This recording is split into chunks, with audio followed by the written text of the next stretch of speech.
Kenapa para tersangka ini mencabut keterangannya? Ini memang ada instruksi dari kuasa hukum.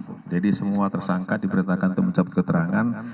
Bahkan di persidangan terungkap bahwasannya kuasa hukum mendatangi salah satu saksi, ini terungkap di persidangan, untuk mengarang cerita terkait dengan alibi para tersangka pada saat itu.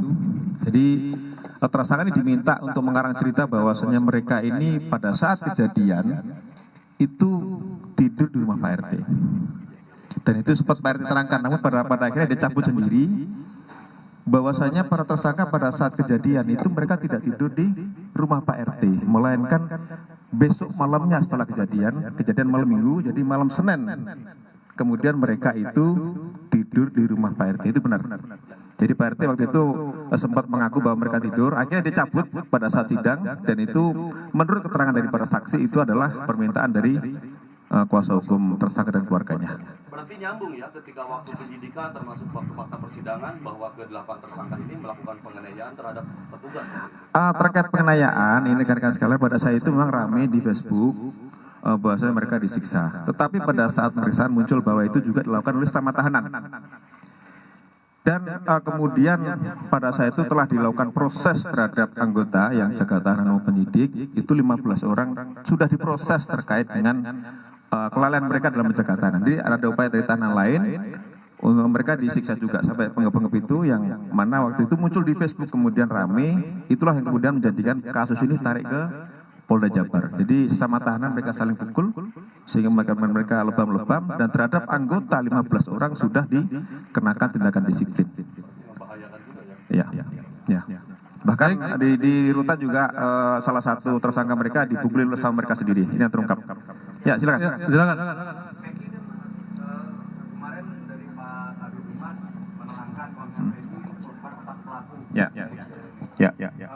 Seperti apa Pak? Bisa dijelaskan Pak? Jadi memang PS merupakan otak pelaku. Jadi ketika mereka kumpul-kumpul sesama geng motor, karena mereka dibilang monreker, mereka manakala ada kelompok ekstasi yang lewat di jalan itu, mereka sering lempar dengan batu. Itu yang terjadi.